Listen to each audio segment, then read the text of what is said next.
السلام عليكم ورحمة الله وبركاته.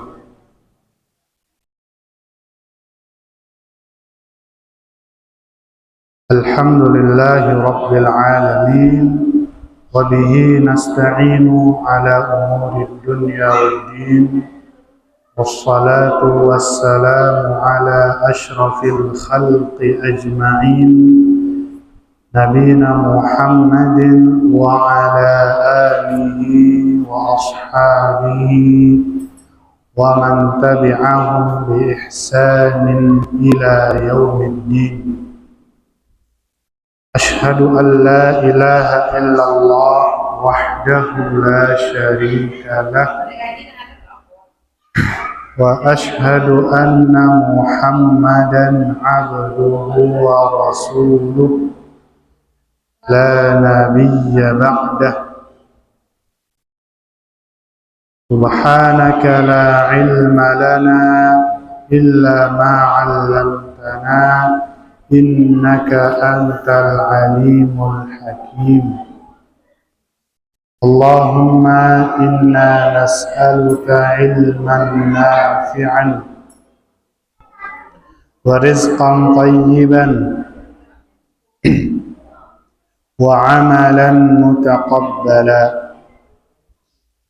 ونعوذ بك من علم لا ينفع ومن قلب لا يخشع ومن نفس لا تشبع ومن دعوة لا يستجاب لها.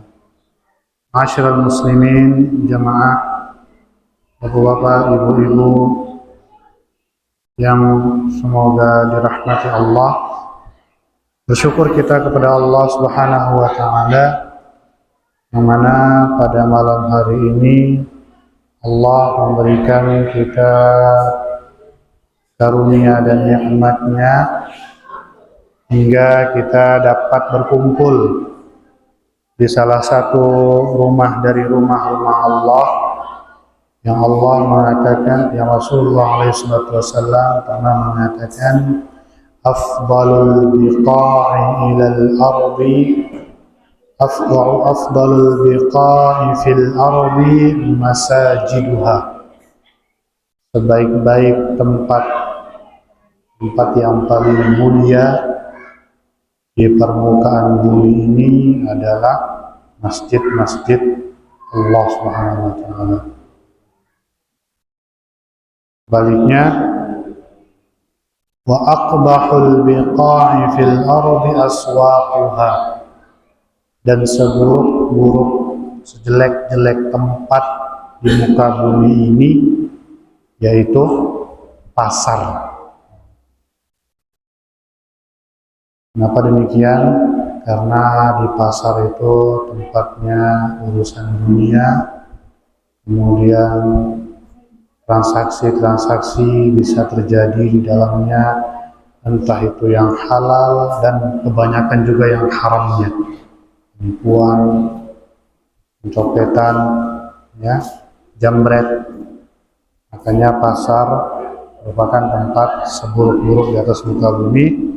Namun alhamdulillah Allah memberikan kita kesempatan pada malam hari ini untuk dapat berkumpul di tempat yang mulia dalam rangka untuk tafaqquh fid din, memahami perkara urusan agama Islam ini. Mudah-mudahan Allah memberikan kita manfaat yang banyak dari hadirnya kita di majelis ilmu. Jamaah sekalian, ikhwatal Islam, kita melanjutkan kembali pembahasan kita tentang sumber-sumber hukum daripada agama Islam ini, yang mana kita masih melanjutkan tentang Al-Quranul Karim. Kemarin kita sudah membahas tentang bagaimana Al-Quran ini diturunkan langsung dari Allah Subhanahu wa taala melalui perantara malaikat yang mulia Jibril alaihi salam, kemudian diturunkan kepada umat yang mulia atau disampaikan oleh sosok yang mulia yaitu Nabi Muhammad sallallahu alaihi wasallam, kemudian disampaikan kepada umat yang mulia yaitu umat Nabi Muhammad sallallahu alaihi wasallam. Maka demikian, apa saja yang bersanding dengan Al-Quran maka dia menjadi mulia di sisi Allah Subhanahu wa taala. Ma'asyiral muslimin ikhwatal Islam, azakumullah. Kita melanjutkan, disebutkan bahwasannya di dalam Al-Quran terkandung padanya perintah-perintah dan larangan-larangan. Perintah dan larangan semuanya merupakan syariat. Artinya baik itu perintah maupun larangan yang termaktub di dalam ayat-ayat suci Al-Quran itu semuanya bersumber dari Allah Subhanahu wa taala. Konsekuensinya, ketika ada sebuah perintah dari Allah Subhanahu wa taala, maka wajib untuk diikuti, dilaksanakan. Sebaliknya, ketika ada sebuah larangan yang ada di dalam Al-Quran, maka berkonsekuensi untuk dijauhi, ditinggalkan sejauh-jauhnya. Namun pernah kami mengatakan, sebagaimana di dalam Al-Quran, Allah Subhanahu wa taala berfirman, "Fattaqullaha mastata'tum." Maka bertakwalah kalian kepada Allah semampu kalian. Artinya sebuah perintah ketika Allah memerintahkan seorang hamba, maka hendaknya dia melaksanakannya sesuai kemampuan. Namun berbeda ketika sebuah larangan. Tidak ada di dalam Al-Quran sebuah larangan semampu kalian. Karena sebuah larangan itu untuk kebaikan seorang hamba. Ketika Allah Subhanahu wa taala melarang untuk tidak berjudi, maka ditinggalkan sejauh-jauhnya. Tidak ada semampu kalian. Karena dia mungkin terbiasa berjudi seminggu 3 kali, tidak mampu dia meninggalkan semuanya, akhirnya semampunya berjudi 1 kali seminggu. Tidak demikian. Karena itu sebuah larangan, ditinggalkan. Mencuri, sebuah larangan. Tidak bisa, karena demi kebutuhan hidup, demi untuk sesuap nasi, memikirkan anak dan istri, akhirnya dia mencuri. Tidak bisa. Bukan seperti itu dalam koridor syariat Islam.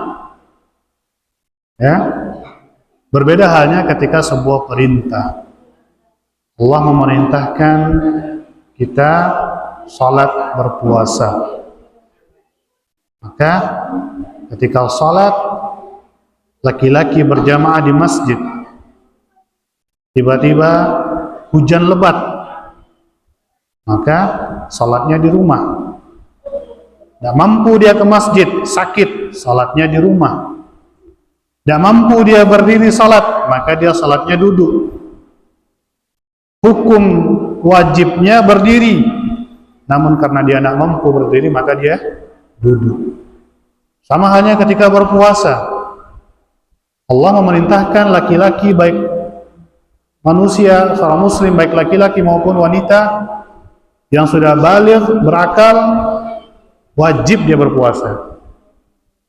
Namun bagi laki-laki ketika dia sakit, tua, tidak mampu ya untuk berpuasa, kondisi fisiknya lagi sakit, maka diperbolehkan dia tidak berpuasa. Yang mana nanti dia harus mengqadha. Seperti itulah syariat Islam ketika memerintahkan suatu hukum. Ya. Bagi wanita sama. Ketika Allah memerintahkan kita berpuasa bagi wanita, kemudian ada yang namanya tamu yang datang setiap bulan, maka hendaknya dia tidak berpuasa dan jangan bersedih hati, dan bisa dia mengqadha'nya di bulan-bulan yang lainnya. Orang wanita yang tua renta, fisiknya lemah, tidak mampu dia berpuasa, maka diperbolehkan dia tidak berpuasa. Berkonsekuensi memberikan satu orang miskin satu makan yang mengenyangkan. Sepertilah syariat Islam ketika ada sebuah perintah yang wajib dilaksanakan. Maka demikian ketika Allah Subhanahu wa taala berfirman dalam Al-Qur'anul Karim tentang bagaimana sebuah perintah ini wajib kita laksanakan. Tabi'u ma unzila ilaikum min rabbikum wa la tattabi'u min dunihi awliya. Maka ikutilah oleh kalian apa-apa yang telah Allah turunkan kepada kalian. Apa yang Allah turunkan kepada kita? Al-Quranul Karim, sunnah-sunnah Nabi alaihi salatu wassalam. Wa la tattabi'u min dunihi awliya. Dan janganlah kalian mengikuti selainnya. Artinya cukuplah syariat dari Allah Subhanahu wa taala melalui perintah-perintah yang ada dalam Al-Quran dan sunnah-sunnah Nabi SAW, itu merupakan pedoman kita tanpa kita mengikuti selain dari dua sumber ini. Kemudian Allah mengatakan dalam ayat yang lainnya, tilka hududullahi fala ta'taduha.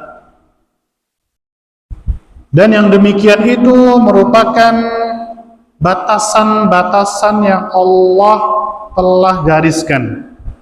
Fala ta'taduha, janganlah melampaui batasan itu.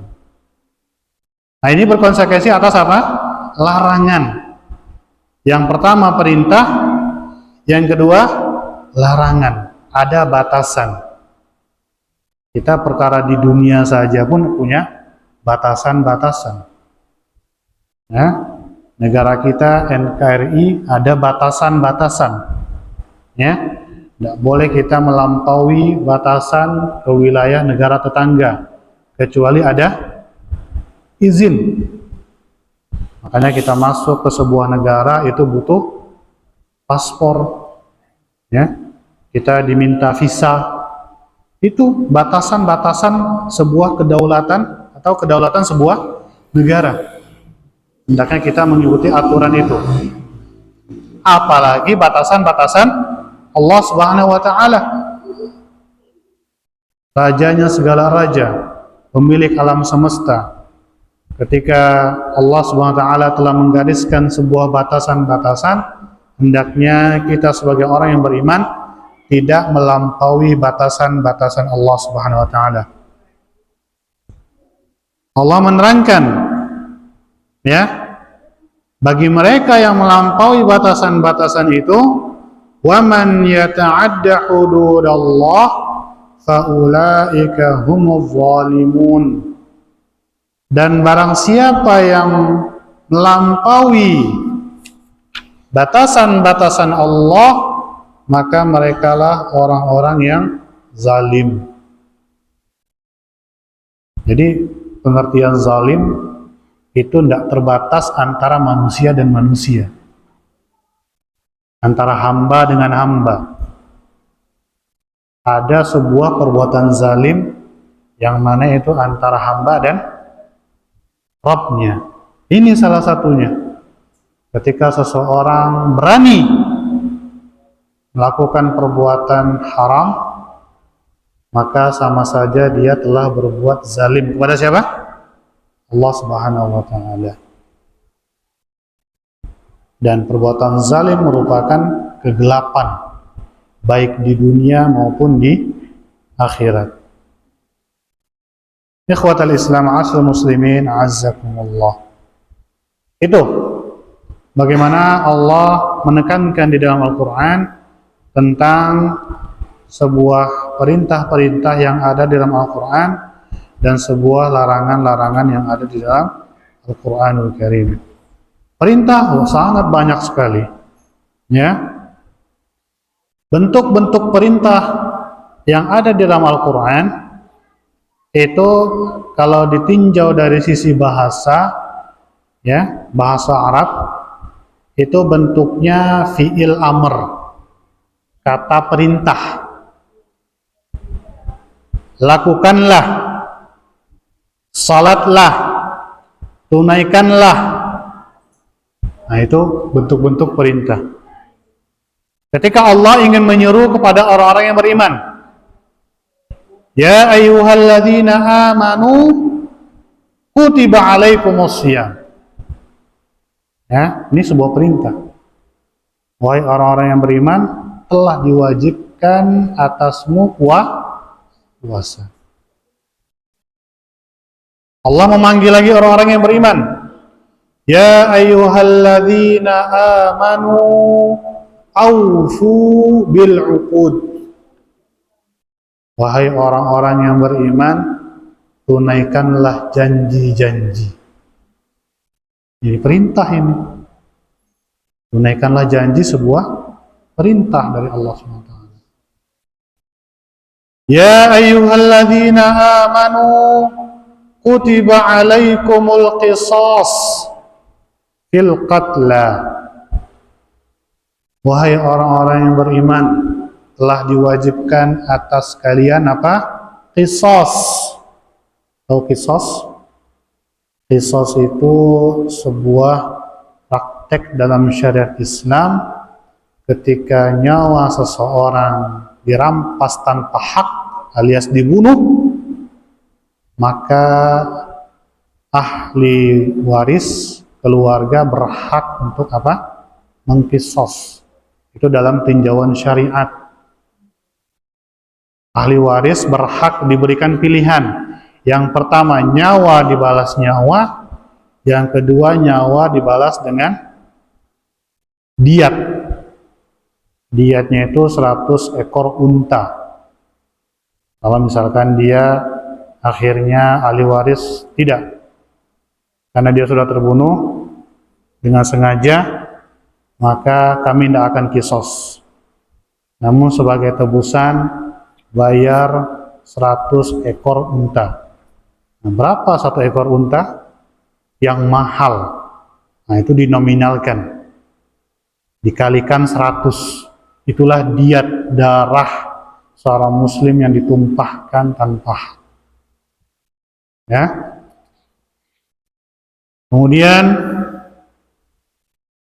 Allah juga memanggil khusus kepada wanita. Wa qul lil mu'minati yaghdudna min absarihinna wa yahfazna furujahunna. Dan katakanlah wahai Muhammad kepada wanita-wanita beriman, hendaknya mereka menundukkan pandangan-pandangan mereka dan menjaga kemaluan-kemaluan mereka. Sebuah perintah. Wa qul lil mu'minina yaghuddu min absarihim wa yahfazu furujahum. Begitu juga perintah Allah kepada laki-laki.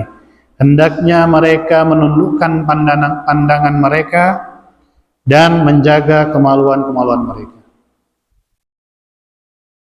Allah memerintahkan kepada wanita lagi, hendaknya liyudnina alaihinna min jalabibihinna, hendaknya mereka merendahkan jilbab-jilbab mereka. Artinya pakaian mereka hendaknya menutup aurat dari ujung rambut sampai ujung kaki. Hendaknya mereka tutup aurat-aurat mereka. Perintah dari Allah Subhanahu wa taala. Begitu banyak perintah-perintah yang ada di dalam Al-Qur'anul Karim. Makanya yang kita selalu dengar tentang perintah, ya, segitu banyak, itu merupakan perintah dari Allah Subhanahu wa taala. Begitu juga larangan, ya. Kalau dalam sebuah larangan selalu Allah, atau dalam tata bahasanya disebutkan itu dengan kata-kata la, wala taqrabuz zina, dan janganlah mendekati perbuatan zina. Ini menarik. Allah memberikan sebuah ungkapan wala taqrabu, jangan mendekati. Bukan langsung sebuah perbuatan, janganlah berzina, enggak. Tapi apa? Janganlah mendekati. Kalau misalkan mendekati, berarti ada yang namanya apa? Pra. Kejadian-kejadian sebelum zina itu terjadi. Sudah diwanti-wanti. Ya. Bayangkan sekarang kita lihat di berita-berita bagaimana anak-anak sekolah tiba-tiba sudah melakukan perbuatan asusila atas dasar suka sama suka, atau tiba-tiba, atau yang lainnya, anak-anak di bawah umur, atau yang sudah lewat umur juga, yang sudah balik juga masuk. Bagaimana tiba-tiba diperkosa, alhamdulillah, ya. Ini bisa jadi ada faktor-faktor pemicu kenapa perbuatan itu terjadi. Makanya benar kata Allah Subhanahu wa taala, hendaknya memang para wanita, bukan berarti laki-laki tidak salah, tapi terkadang seperti itu, syaitan itu godanya sangat kuat. Hendaknya wanita-wanita diperintahkan Allah untuk menutup aurat, tidak mengundang, mengumbar syahwat, ya. Bisa jadi itu faktor-faktor pemicunya, ya. Awalnya berkenalan melalui media sosial, ya. Berkenalan, tukar nomor HP, dapat kontak, ya. Ini sesuatu yang mendekati perbuatan zina pada ujungnya. Akhirnya ketemuan, terjadi sebuah jalinan yang haram, berpacaran, dan seterusnya sampai terjadi yang namanya perbuatan zina, na'udzubillah min dzalik. Itu pesan dari Allah, ya, tidak mendekati, karena pintu-pintu syaitan itu sangat banyak yang akan dipilihkan untuk seorang hamba yang lemah iman. Bahkan yang kuat iman pun bisa tergoda, ya, seperti itu. Kemudian perintah larangan yang sifatnya wala, ya, wala yaghtab ba'dukum ba'dha. Nah, ini dalam Al-Quran surah Al-Hujurat. Janganlah kalian saling ghibah menghibah. Atau ghibah, zikruka akhaka bima yakrah, menyebutkan, membicarakan orang lain, ya. Membicarakan orang lain yang mana pembicaraan itu tidak disukai, ya. Lantas sahabat pernah bertanya, bagaimana Rasulullah kalau memang ada pada dirinya? Nah, itulah ghibah. Kalau ada pada dirinya namanya ghibah. Kalau tidak ada pada dirinya namanya fitnah. Nah, itu. Ya, benar kena dosa, salah kena dosa. Nah, itu hendaknya memang menahan lisan. Ya. Makanya perkara lisan ini lidah tak bertulang. Nah, biasanya bertulang itu yang kuat kan gitu. Tapi lidah tak bertulang memang menyakitkan terkadang. Ya. Makanya banyak manusia tersungkur ke dalam api neraka dikarenakan apa? Lidah-lidah mereka. Makanya perkara lisan, perkara lidah ini sangat-sangat sekali diperhatikan. Ya, hendaknya seseorang lebih baik, lebih banyak diamnya daripada bicaranya. Ya, orang yang bijak itu lebih banyak diam daripada bicara. Bahkan lebih baik, lebih banyak mendengar hal-hal yang baik. Ya. Kenapa mulut satu, telinga dua? Salah satu hikmahnya itu supaya kita lebih banyak mendengar daripada banyak bicara. Ya, artinya mendengar hal-hal yang ma'ruf, hal-hal yang baik, hal-hal yang positif. Nah, jadi Bapak Ibu sekalian, jamaah ikhwatul Islam azakumullah, ya, itulah bagaimana tentang penjelasan perintah dan larangan yang ada di dalam Al-Qur'anul Karim. Jadi Al-Qur'anul Karim yang mana ini menjadi pedoman kita sebagai orang yang beriman, ya.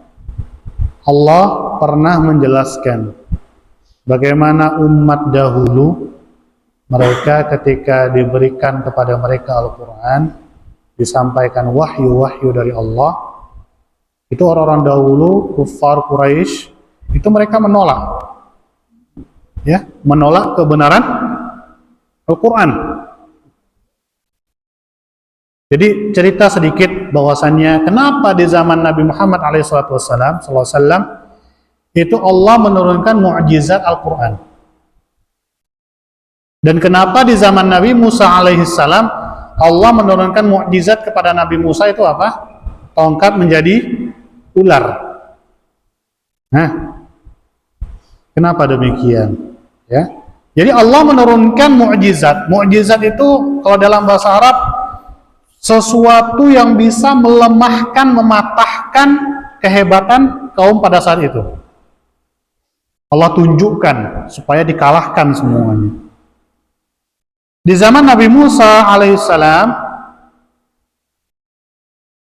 begitu banyak para penyihir, ya, penyihir banyak sekali, ya, itu diceritakan di dalam Al-Quran, ya, diceritakan dalam Al-Quran, penyihir-penyihir yang menyihir mata-mata, ya, pandangan, penglihatan orang-orang kaum pada saat itu.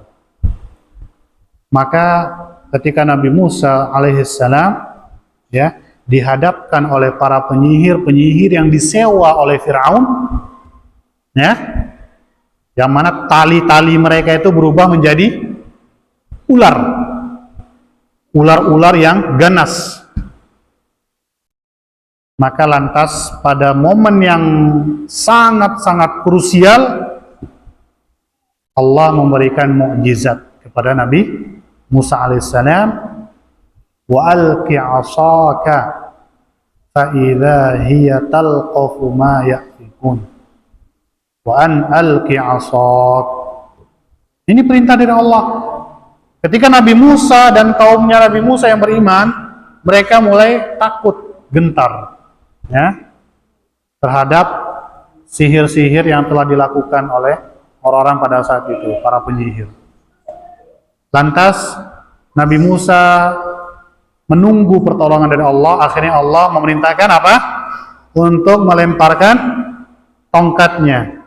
Yang pertama tongkatnya dilemparkan, itu langsung apa? Berubah menjadi فَإِذَا هِيَ ثُعْبَانٌ مُبِينٌ. Tongkatnya menjadi ular yang sangat besar, yang memakan ular-ular yang tadi, dari tali-tali tadi.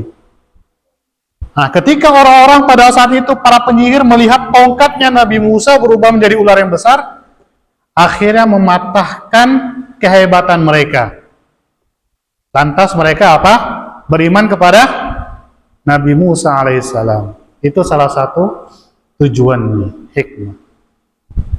Nah, sekarang kita tarik ke zaman Nabi Muhammad SAW. Kenapa Allah menurunkan Al-Quran?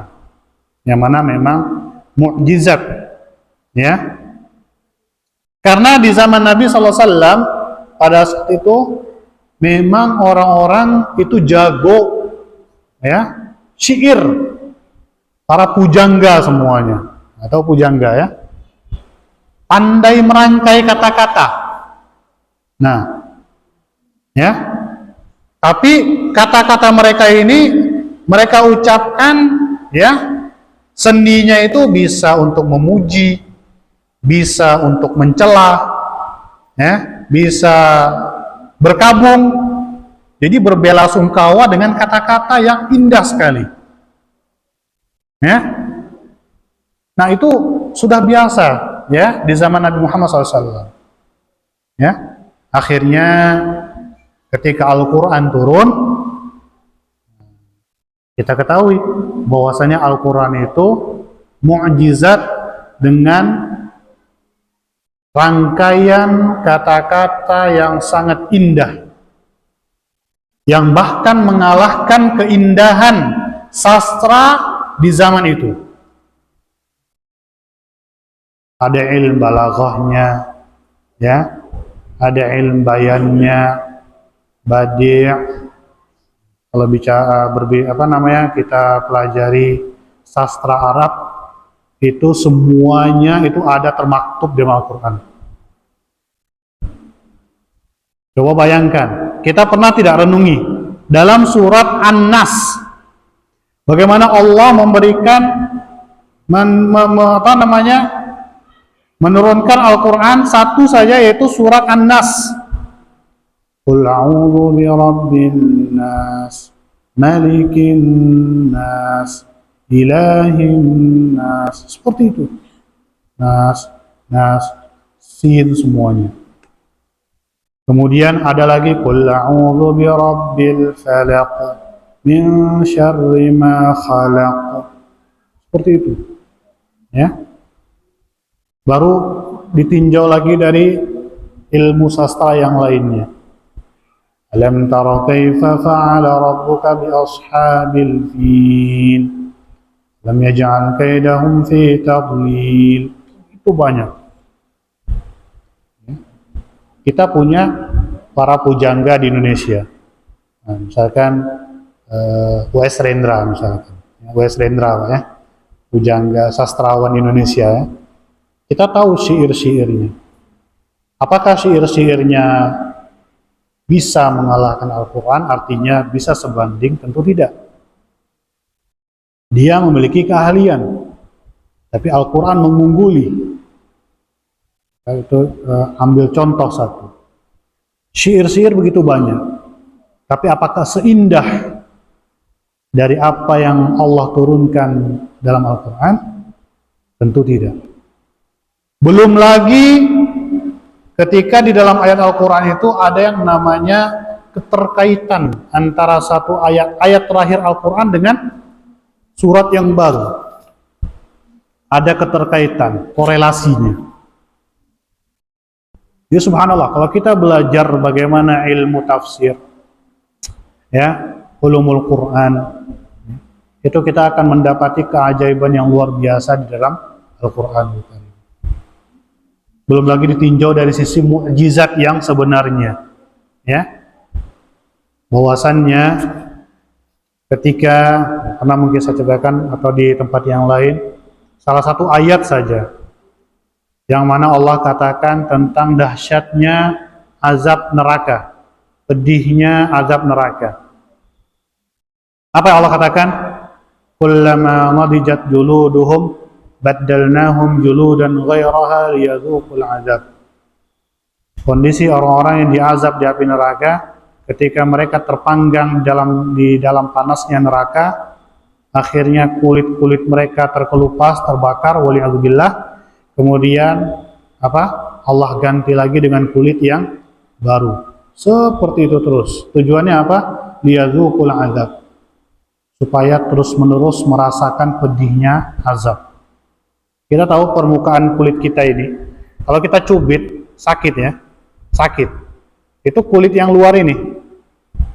Kita misalkan panas, api, kita letakkan di sini, panas permukaan kulit ini. Namun kalau dia sudah terbakar, udah putih misalkan, maka mati rasa, ya enggak? Udah mati rasa karena udah kelihatan daging putih. Maka misalkan kena lagi panas atau ditusuk dengan benda tajam, itu enggak terasa lagi. Seperti apa? Kebas. Ya, enggak akan terasa. Nah, seperti itulah mukjizat. Benar wahyu dari Allah. Kejataan secara real, secara nyata di dunia. Ya. Bagaimana kulit ini, permukaan kulit inilah yang sensitif untuk merasakan apa? Sakit. Tapi kalau sudah terkelupas, ya karena mungkin orang pernah terbakar, ya, akhirnya terkupas kulitnya misalkan, tinggal yang putih-putihnya itu, maka yang putih-putih itu tidak terasa lagi, sudah mati rasa. Nah seperti itulah Allah gambarkan penghuni neraka. Jadi benar, ini salah satu mukjizat yang Allah gambarkan. Ya. Dan masih banyak lagi contoh-contoh yang lainnya. Ya. Bagaimana Allah menjadikan bumi ini atau gunung ini sebagai pasak. Wal jibala autada. Nah, ini kalau ditinjau dari ilmu apa ini? Tentang gunung-gunung, geologi ya, geologi. Nah, gunung ini dari mana munculnya gunung ini?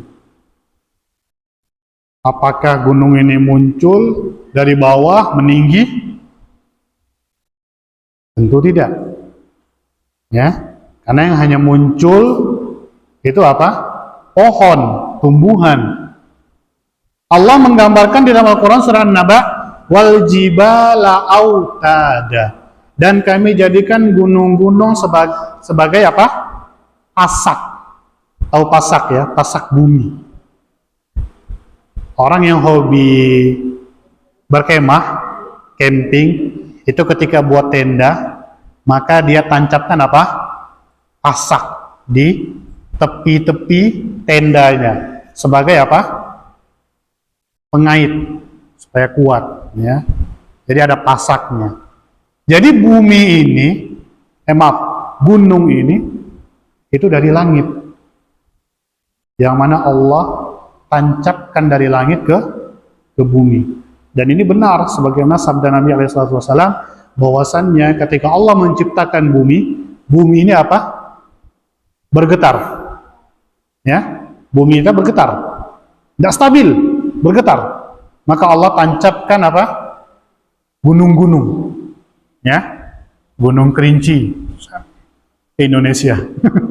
Ya, Gunung Kerinci ya, kalau di Riau ini ada gunung, cuman Gunung Kerinci ya di Riau. Gunung Merapi di Jogja, di Jogja Merapi. Jadi gunung ini Allah tancapkan dari langit, karena sifatnya pasak.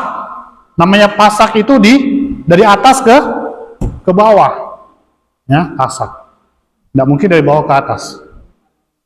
Jadi dari situ bahwasannya benar, ya. Nah, bagaimana Allah Subhanahu wa taala menerangkan tentang Al-Qur'an ini yang penuh dengan mukjizat-mukjizat. Kan tidak heran ketika orang-orang yang memiliki akal yang cerdas, penalaran yang baik, ya, dengan hati yang lapang, ya, ketika dia membaca Al-Quran, maka dia akan mendapati keajaiban-keajaiban yang luar biasa, yang mana sesuai dengan, bisa jadi dengan hasil penelitian dia. profesor Jepang banyak yang masuk Islam ketika membaca Al-Quran.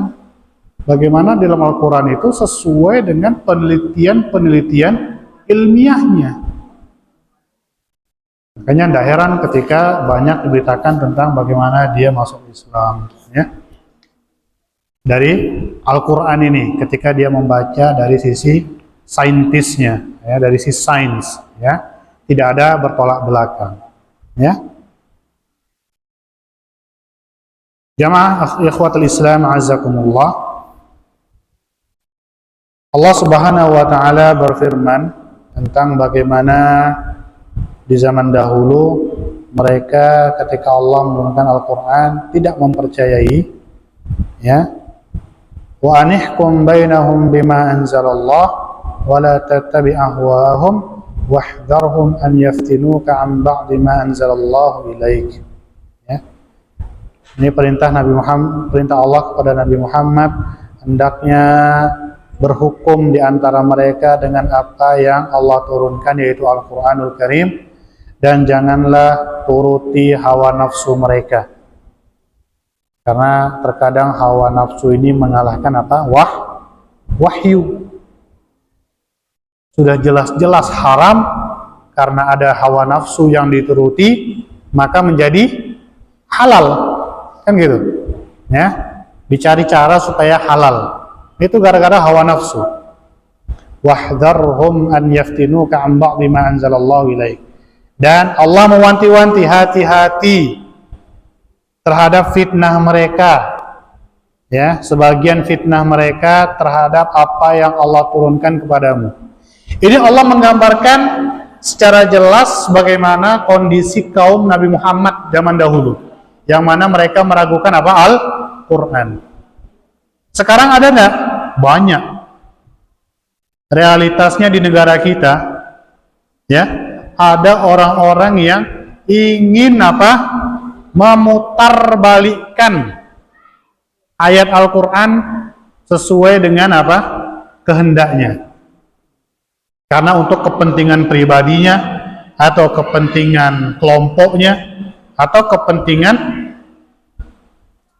yang lebih luas lagi.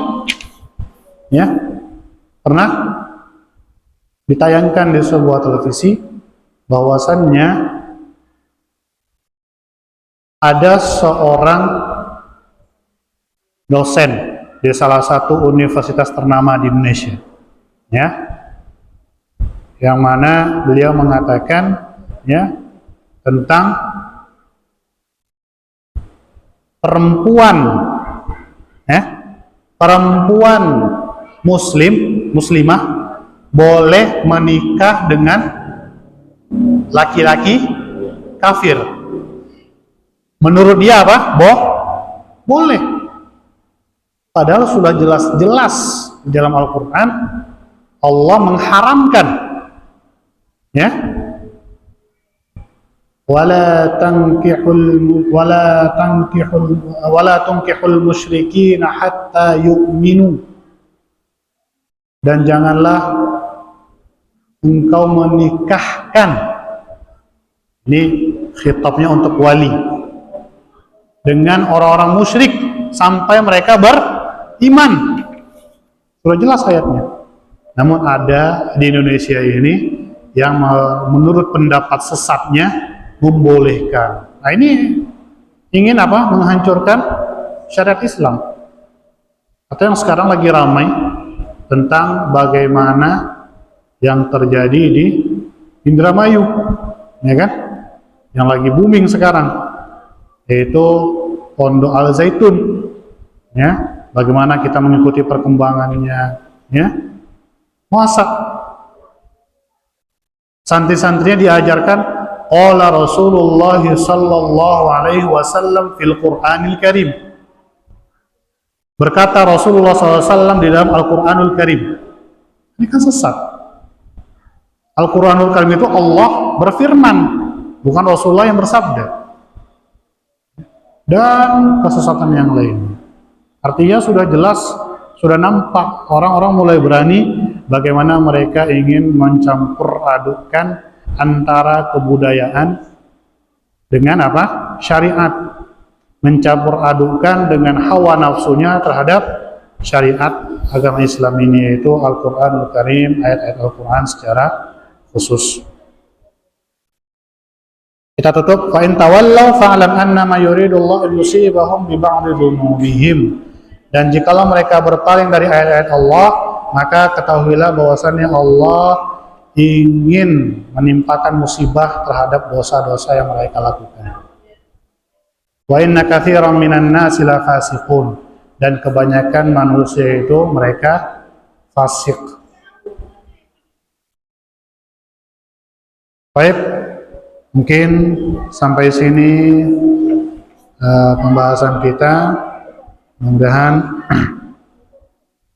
apa yang disampaikan ini bermanfaat bagi kita semuanya, dan kita semua yang berkumpul ini mendapatkan ridha dari Allah Subhanahu wa taala, dan Allah memahamkan kita terhadap perkara urusan-urusan agama Islam ini.